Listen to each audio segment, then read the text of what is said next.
রবিবার মানে সবাই জানে ছুটির দিন। যারা অফিসে কাজ করে তাদের কাছে ছুটি। আমাদের এই যে এক ড্রাম ভিজিয়েছি, এইগুলো এখন কেচে তারপর অন্য কাজ। তো সকালের সমস্ত কাজ মিটে গেছে, আর এখন যাচ্ছি পুজো করতে। আর এখানের এই গাছটা ভাবছি নামিয়ে নিয়ে যাব, ঘরের মধ্যে রাখবো, যেন দেখতে বেশ ভালো লাগবে। এই যে এই গাছটা, এখানেও জল দিচ্ছি, কিন্তু এখানেও তাও দেখো এই যে গোড়াটা একদম শুকিয়ে গেছে। রোজ সকালবেলা পুজো করতে আসার সময় জলটা দিচ্ছি, কিন্তু তাহলেও দেখছি শুকিয়ে যাচ্ছে। ভাবছি আজকে নিচে নিয়ে চলে যাব। এই যে পাতাটা দেখো কেমন হলুদ হয়ে গেছে, এই যে এই পাতাটা।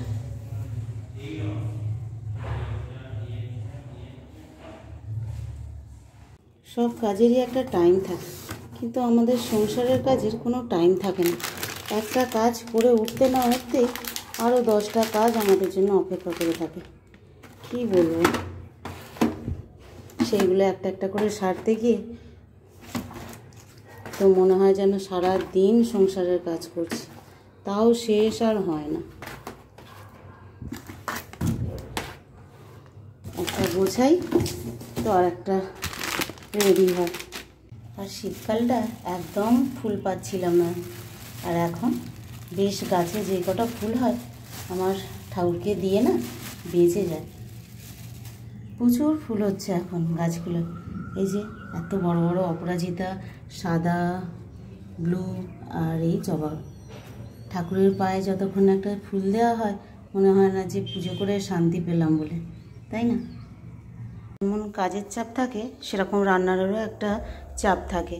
এই যে এখন মটন নিয়ে এসেছে, এইটা রান্না হবে। আর এই যে বড়ি সবে কড়াই দিয়েছি, এখনও গ্যাস জ্বালা হয়নি। বড়িটা ভাজবো, একটা শাকের তরকারি বানাবো বলে। আর এই যে এখানে উচ্ছে কেটেছি, উচ্ছেটা ভাজা করবো একটু পেঁয়াজ দিয়ে। এই যে পেঁয়াজগুলো সব কেটে আলু ফালু কেটে গুছিয়ে রেখেছি।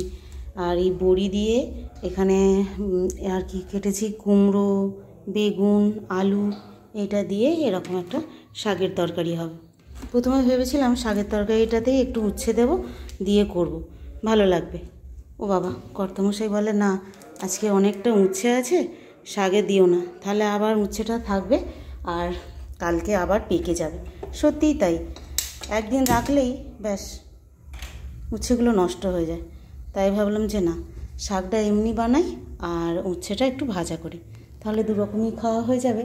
আর শাকটাও নষ্ট হলো না, আর উচ্ছেটাও নষ্ট হলো না। আর এই যে বড়িগুলো লাল লাল করে একদম ভেজে নিয়েছি। আর এখানে একটা পেঁয়াজ, একটু পাঁচফোড়ন আর কাঁচা লঙ্কা দিয়ে এই সবজিটা বানাবো। এর মধ্যে আর অন্য কিছু মশলা দেবো না, একটু নুন আর হলুদ দেবো, ব্যাস, দিয়ে এই শাক তরকারিটা বানাবো। এই যে বড়ি দিয়ে শাকের তরকারি রেডি হয়ে গেল। আবার কড়া বসে গেছে এই উচ্ছে ভাজার জন্য।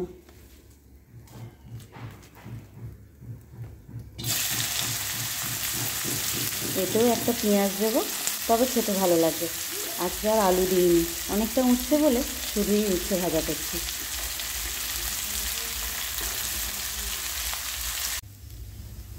উচ্ছেটা হাফ ভাজা হয়ে যাওয়ার পর পেঁয়াজটা দেবো, তা নাহলে না পেঁয়াজগুলো বড্ড পুড়ে পুড়ে যায়, কালো হয়ে যায় পেঁয়াজগুলো, মোটেও খেতে ভালো লাগে না।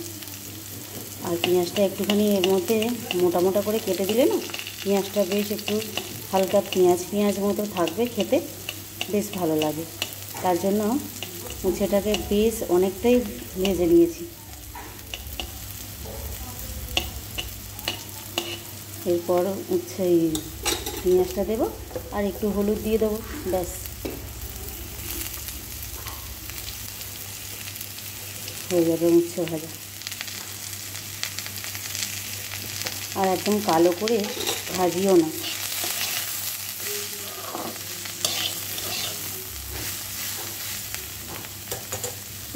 ব্যাস উচ্ছে ভাজাটাও হয়ে গেল। এবার শুধু মটনটা হলেই হয়ে যাবে, লাস্টে মটনটা করব। ব্যাস মটনটা ভালো করে ধুয়ে বেছে জল দিয়ে জল ঝরিয়ে নিয়েছি। আর এবারে আলুগুলো ভাজবো। এই যে কড়াই তেল দিয়ে দিয়েছি, কড়াটা ভালো করে মেজে নিলাম, তিতো কড়া আগে ওগুলো করে নিয়েছি বলে এবার আলুগুলো একটা একটা করে ভেজে নেব, নিয়ে মটনটা বসিয়ে দেবো। ব্যাস, এদিকে বেলাও হয়ে গেছে জানো, অনেকটাই বেলা হয়ে গেছে, 1টা বাজে প্রায়। এই ঝোলটা বসিয়ে দিয়ে ব্যাস তারপর রান্না কমপ্লিট হবে।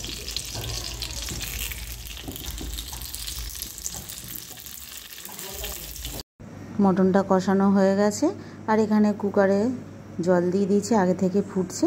আর এই মাত্র আলুগুলো দিয়ে দিলাম, আর এর উপরে এখন এটা দিয়ে দেবো। ব্যাস, সিটি পড়লেই হয়ে গেল মটন। আর এখানে হোক ততক্ষণ, আর এইদিকের কাজগুলো ততক্ষণ সেরে ফেলি। আর তার মধ্যে এই যে এখানে স্যালাডগুলো কেটে রেখেছি, এটা হচ্ছে গাজর, পেঁয়াজ, শসা আর হচ্ছে লেবু। এইগুলো এখন রোজই থাকবে ভাত খাওয়ার সাথে। আর রবিবার বলে আজকে একটু কলা পাতা কেটেছি। তো এই যে নিয়ে নিয়েছি ভাত, উচ্ছে ভাজা, আর এই যে শাকের তরকারি, সাথে লেবু, একটা লঙ্কা, আর এখানে নিয়ে নিয়েছি সমস্ত কিছু স্যালাড, আর এই যে এখানে নিয়ে নিয়েছি মটন। ব্যাস, চলো আজকে দুপুরের খাওয়া দাওয়াটা রবিবার বলে বেশ জমে গেল। ছেলেরা আজকে সন্ধে আর রোল খাবো কি চাউমিন খাবো বলবার সুযোগ পায়নি, কেননা বাবা আছে তার জন্য। এখন পেঁয়াজি করা হলো, একটু পেঁয়াজ কাঁচা লঙ্কা দিয়ে, তো সেটা দিয়েই এখন মুড়ি খাওয়া হচ্ছে, শসা আর পেঁয়াজি দিয়ে। তো চলো আজকের মতো টাটা।